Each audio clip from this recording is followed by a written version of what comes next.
लोकसभा चुनाव 2024 के राजनीतिक दलों में सदस्यता ग्रहण करने का सिलसिला लगातार जारी है।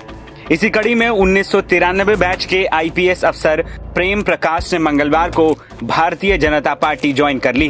बसपा सरकार में प्रेम प्रकाश ने कई ऐसी कार्रवाई की जिससे वो चर्चा में रहे। इसके अलावा उन्हें मायावती के बेहद करीबी माना जाता था, लेकिन सपा सरकार में उन्हें साइडलाइन कर दिया गया था। इसके बाद 2017 में जब उत्तर प्रदेश में योगी आदित्यनाथ की सरकार आई तो फिर से प्रेम प्रकाश को अहम पदों पर तैनाती मिल गई। बता दें कि 3 साल पहले जब मुख्तार अंसारी को पंजाब की रोपड़ जेल से यूपी की बांदा जेल में लाया गया था, तब उन्हें ही इसकी जिम्मेदारी सौंपी गई थी। उस समय वो एडीजी के पद पर तैनात थे। 8 दिसंबर 1962 को दिल्ली में जन्मे प्रेम प्रकाश 1993 बैच के आईपीएस अफसर हैं। बीटेक करने के बाद पुलिस मैनेजमेंट में भी एमडी यानी कि मास्टर्स इन डिप्लोमा का कोर्स कर चुके हैं। वे आगरा, मुरादाबाद, एनसीआर समेत कई जिलों में कप्तान रह चुके हैं। इसके अलावा प्रेम प्रकाश ने 12 जुलाई 2009 को राजधानी लखनऊ में डीआईजी का चार्ज भी संभाला था।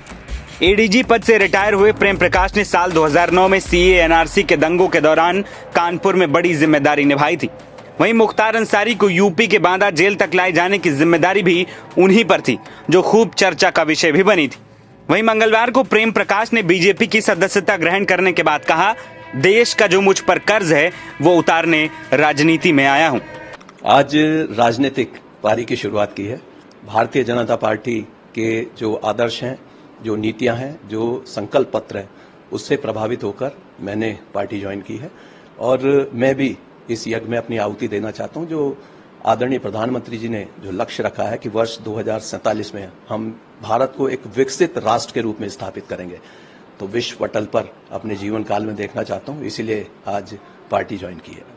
ये हर चुनाव में इस तरह के मुद्दे उठाए जाते हैं और बीजेपी पर ये विरोधी लोगों ने जिस तरह के आरोप लगाए हैं, इनमें कहीं लेश मात्र भी सच्चाई नहीं है। मैं अपने बहुजन सशक्तिकरण संघ के सभी कार्यकर्ताओं को ये पहले भी बताता रहा हूं कि ये केवल एक राजनीतिक लड़ाई है। अगर आप देखेंगे आरक्षण की जो धार को कमजोर किया वो किन सरकारों ने किया।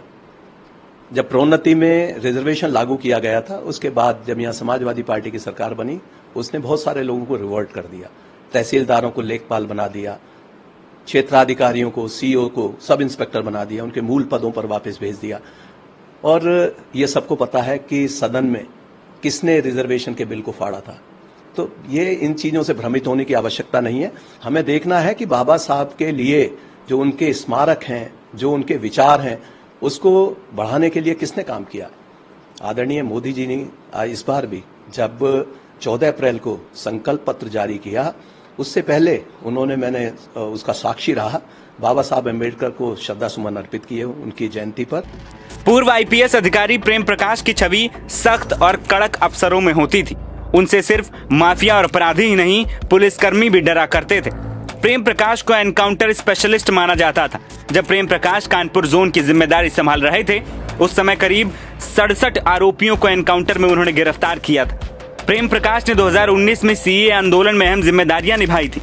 वहीं अब प्रेम प्रकाश शुक्ला बीजेपी के साथ नई पारी की शुरुआत कर रहे हैं।